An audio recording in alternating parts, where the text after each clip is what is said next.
اعوذ باللہ من الشیطان الرجیم بسم اللہ الرحمن الرحیم فلعلک باقع نفسک علی آثارہم،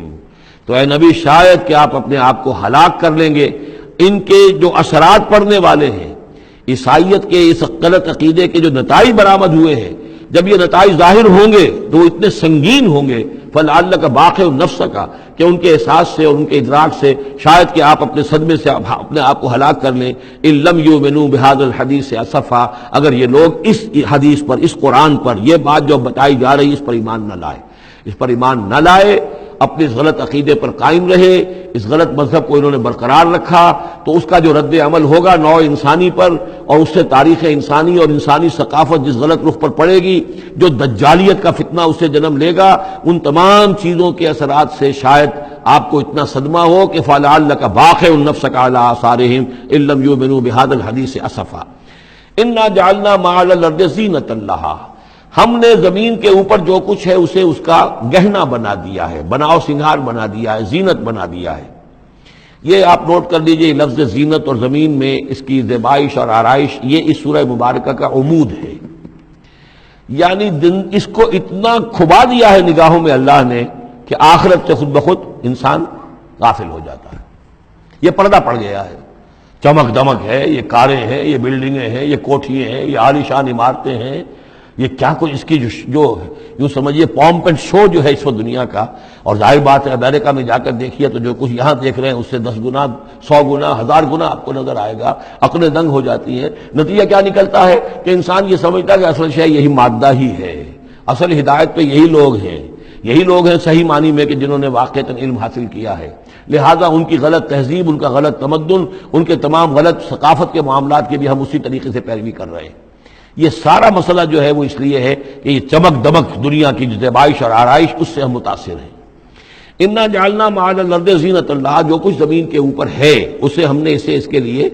بناؤ سنگھار بنا دیا، لنبلوہم، تاکہ ہم آزمائیں ان کو، ایہم احسن عملا، کون ہے ان میں سے اچھے عمل کرنے والا۔ یعنی اب یوں دیکھیے وہ شعر جو ایک ہے، اگرچہ ذرا تھوڑا سا شان باری تعالیٰ کے اعتبار سے تو شاید اتنا مناسب نہ ہو، لیکن یہ کہ مفہوم کو ادا کرتا ہے کہ رخ روشن کے آگے شمع رکھ کر وہ یہ کہتے ہیں ادھر آتا ہے دیکھیں یا ادھر پروانہ جاتا ہے۔ ایک طرف ذات باری تعالیٰ ہے اور ایک طرف یہ دنیا ہے، اس کی چمک دمک ہے۔ اب یہ پروانہ جو ہے یہ انسان، اس کا امتحان ہے، آیا یہ اللہ اور آخرت کی طرف جا رہا ہے یا دنیا کی طرف اور دنیا کی زیبائش اور آرائش کی طرف جا رہا ہے۔ جو زیبائش اور آرائش کی طرف چلا گیا وہ گیا، وہ تباہ و برباد ہو گیا، فقط خسر خسرانا مبینا۔ اور جس نے اس دنیا کی زیبائش اور آرائش اس سے منہ موڑ کر وہ جو حقیقت، جو اصل حسن ازلی ہے اللہ تعالیٰ کا، اور اس کا جو جلال اور کمال ہے، اور جو آخرت کی نعمتیں ہیں، ان کو اختیار کر لیا، وہ کامیاب ہو گیا۔ تو امتحان اتنا ہی ہے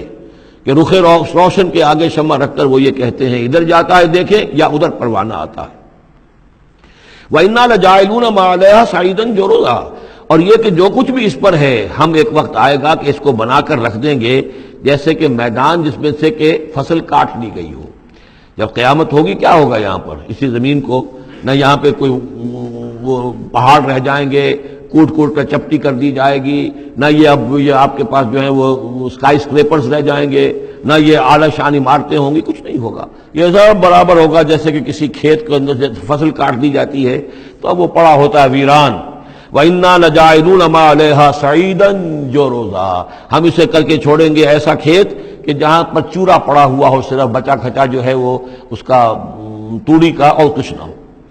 ام حسبت ان اصحاب الکہف والرقیم کانوا من آیاتنا عجبا، اب یہاں سے اصحاب کہف کی بات شروع ہو رہی ہے، کیونکہ پوچھوایا تھا یہودیوں نے اصحاب کہف کون تھے۔ کیا تم سمجھتے ہو کہ اصحاب الکہف والرقیم، رقیم جو ہے ان کی تختی تھی ایک جس کے اوپر ان کے حالات لکھ کر، جو ان کے ایک جو کہف تھی ان کی غار جو تھی اس کے اوپر لگا دی گئی تھی، تو انہیں اصحاب الکہف بھی کہتے ہیں، اصحاب الرقیم بھی کہتے ہیں، یہ دونوں انہیں ایک ہی گروہ کے نام ہیں۔ کیا وہ تمہارے خیال میں ہماری بڑی عجیب آیات میں سے تھا؟ یعنی واقعتاً بات تو غیر معمولی تھی، لیکن حقیقت میں ہمارے ہاں تو ہماری تخلیق میں، ہماری صنائی میں اس سے ہزاروں گنا زیادہ عجیب باتیں ہوتی ہیں۔ ہمارے لیے تو وہ کوئی شے ہے ہی نہیں کسی بھی درجے میں، تم سمجھتے ہو کہ شاید وہ بہت بڑی بات ہے۔ یہ سابق کہف کا جو قصہ ہے، اب میں سمجھتا ہوں کہ پورے وثوق کے ساتھ ہم کہہ سکتے ہیں کہ یہ قصہ کیا تھا۔ دیکھیے جب حضرت مسیح علیہ السلام آئے ہیں تو یہ پورا علاقہ جو ہے فلسطین کا اور یہاں پہ جو آپ نے تبلیغ کی ہے تو یہ اس وقت رومن امپائر کا ایک حصہ تھا. اگرچہ مقامی طور پر ایک لوکل بادشاہ جو تھا یہودی وہاں پر حکومت کر رہا تھا، لیکن وہ پپٹ تھا، اصل میں تو حکومت جو تھی رومیوں کی، جو رومی تھے بت پرست. اور اس کے بعد چونکہ انہوں نے بغاوت کی، حضرت مسیح تو اٹھا لیے گئے سن 30 عیسوی کے آس پاس یا 33 عیسوی کے آس پاس، لیکن اس کے بعد جو ہے ان یہودیوں نے بغاوت کی رومیوں کے خلاف، جس کے نتیجے میں سن 70 عیسوی میں ٹائٹس رومی نے تو ان کی حکومت بھی ختم کی اور بیت المقدس کو برباد کیا، یروشلم کو تباہ کیا، 1,33,000 یہودیوں کو قتل کیا اور ان کو بھیج دیا، نکال دیا وہاں سے باہر. اس وقت کا معاملہ یہ ہے کہ اب کوئی اکے دکے جو بھی رہ جاتے تھے یہاں پر، کوئی یہودی یا عیسائی، یہودیوں کو تو نکال دیا، عیسائی رہ گئے، لیکن عیسائیوں پر بھی بہت ظلم ہوتا تھا. یہ موحد تھے، حضرت عیسیٰ کے ماننے والے، وہ بت پرست تھے. تو اس زمانے میں کہیں بادشاہ کوئی تھا ڈیسیس یا دقیانوس جس کو کہتے ہیں، اس کے زمانے میں کچھ جو عیسائی تھے حضرت عیسیٰ پر ایمان رکھنے، آج کے عیسائیوں پر قیاس نہ کیجئے، جو نصارہ تھے حضرت عیسیٰ کو ماننے والے جو موحدین تھے، ان میں سے کچھ نوجوانوں کی پیشی ہوئی بادشاہ کے دربار میں. انہوں نے کہا کہ تم اپنے نئے دین سے اگر باز نہیں آؤ گے، اتنے دن کی مہلت تمہیں دی جا رہی ہے تو تمہیں سولی چڑھا دیا جائے گا، بس مہلت دی جا رہی ہے، جاؤ غور کر لو، سوچ لو. ان لوگوں نے آ کر سوچا کہ اب نہ تو ہمارے لیے یہ ممکن ہے کہ ہم مقابلہ کر سکیں، چلو کسی غار میں چھپ جاتے ہیں، دیکھیں اللہ تعالیٰ کیا کرتا ہے ہمارے لیے. وہ ایک غار میں جا کر چھپ گئے، اور غار میں جا کر چھپے ہیں تو اللہ نے انہیں وہاں پر سلا دیا، موت تاری نہیں کہ سلا دیا. اللہ کروٹ بھی بدلواتا رہا، ان کے لیے سارا کچھ بندوبست کیا، اللہ کی قدرت میں تھا. حضرت عزیر کو 100 برس کے لیے مار دیا تھا، موت کے بعد ان کو دوبارہ زندہ کر دیا. لیکن یہ کہ ان کا معاملہ یہ ہے کہ ان کو وہاں پر جو ہے تقریباً 300 برس یہ وہاں پر پڑے رہے اس غار کے اندر. غار کی شکل کچھ خاص ایسی تھی کہ ادھر آنا جانا لوگوں کا تھا ہی نہیں. اور یہ ہے جو موجودہ ترکی کے علاقے میں شہر ایفسس ہے ایک، اس کے آس پاس ہیں اس طرح کے غار، جیسے اجنٹا کے غار ہندوستان کے مشہور ہیں، ایسے ہی وہاں بھی غاروں کا سلسلہ ہے. اور ہیں بھی وہ ایسے کہ ان کے دہانے جو ہیں وہ ہیں شمال کی جانب، تو دھوپ ان میں براہ راست نہیں جاتی، صرف یہ کہ ریفلیکٹڈ لائٹ تو آتی ہے لیکن یہ کہ براہ راست دھوپ نہیں جاتی. تو ایک طرح کا اندھیرا سا اس کے اندر، ٹوائی لائٹ جسے آپ کہہ لیں، وہ رہتا ہے سارا دن. وہاں پر یہ 300 برس تک سوتے رہے. اس 300 برس کے عرصے میں یہ ہوا کہ رومن امپائر جو ہے اس نے خود عیسائیت اختیار کر لی. 300 عیسوی کے اندر کانسٹنٹائن جو تھا ایمپرر، وہ عیسائی ہو گیا. اب پوری امپائر جو عیسائی ہو گئی. اب اس کے زمانے میں اس کے بعد تھیوڈوسیس ہے ایک، 446 عیسوی میں یہ تھا، اس کے زمانے میں اللہ تعالیٰ نے ان لوگوں کو جگایا 300 برس کے بعد.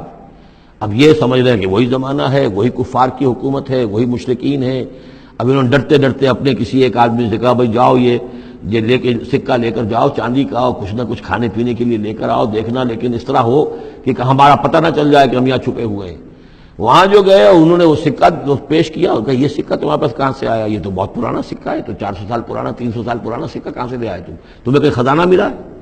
بہرحال اس حوالے سے اب وہ جو ہے وہ پکڑے گئے. ان کی حالت جو ہے وہ جو بات سامنے آ گئی، لیکن جب بات سامنے آ گئی تو اب ان کا تو بہت یعنی وہ عزت کی گئی، اس لیے کہ اب تو جو ان کا مذہب تھا در حقیقت پوری مملکت کا مذہب وہی ہو چکا تھا، تو صورتحال تو تبدیل ہو چکی ہے.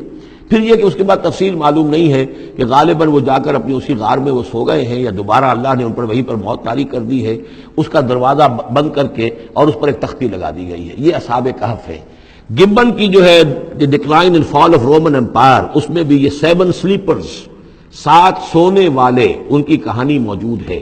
یہ چیز جو ہے گویا کہ رومن لٹریچر کے اندر موجود تھی، اس کا جو ذکر موجود تھا، اور قرآن مجید میں یہ امتحاناً سوال کیا گیا حضور سے، تو اس کا جواب دیا گیا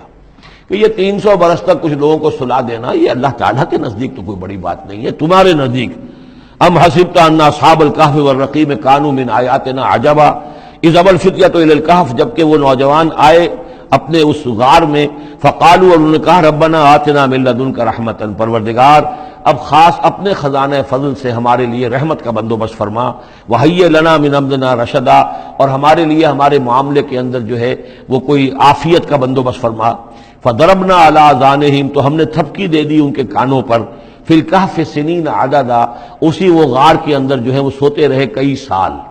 ابھی یہاں اس بات کو نہیں چھیڑا کتنے سال، سنین عددا، متعدد سال وہ سوتے رہے. ثم بعثناہم، پھر ہم نے انہیں اٹھایا. لنعلم ای الحزبین احصیٰ لما لبثوا امدا، تاکہ ہم دیکھیں کہ دو گروہوں میں سے کس کو صحیح معلوم ہے کہ کتنے عرصے وہ وہاں رہے تھے۔ اس کا ذکر آگے آ جائے گا، دو گروہوں سے مراد کیا ہے۔ صدق اللہ العظیم۔